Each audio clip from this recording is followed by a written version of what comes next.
So now that we have marked the interactions between the devices and the environment, what we have left to do is write down expressions or equations for these interactions. The starting point is to look for a governing equation, and in this case, the nature of motion is a rotation around the pivot point O.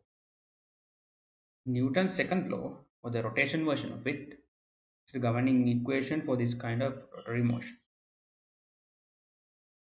Says, the Newton's first law says that the net force acting on a body is equal to the inertia of the body times the acceleration of the body in direction of the force, net force. Right.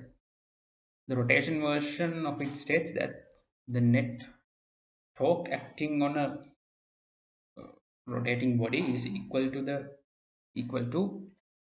the moment of inertia around that point of rotation times the angular acceleration. Now, angular acceleration is I have written here as alpha, but it can also be noted as or written as theta dot dot.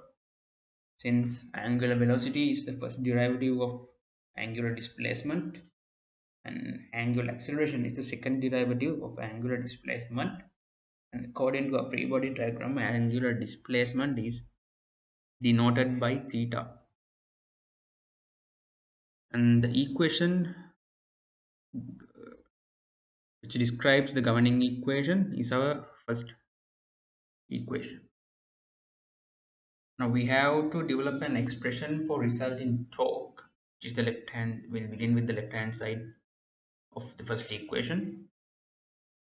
In order to obtain, we'll begin with the left hand side, expand it, do the same to the right hand side as well, and that's how we'll obtain the remaining equations. So let's start with left hand side. Now, resultant torque is dependent on torque due to gravity and the torque applied by motor.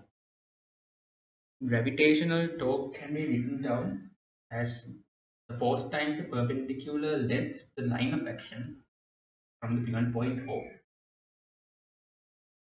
The length of the rod is 2 times L. Then tau g, or gravity torque, can be written as mass times gravitational acceleration times L times cos theta. Since if half of this length is, since if the full length is 2L, half of that length is L, and this the distance from the pivot point to the cos line is L times cos theta, as per the angle that you can as per the triangle that you can see here. So the expression for gravitational torque would be our equation 2. Now we need an expression for the remaining component of resultant torque, and that would be an expression for motor torque. So that's quite a lengthy task.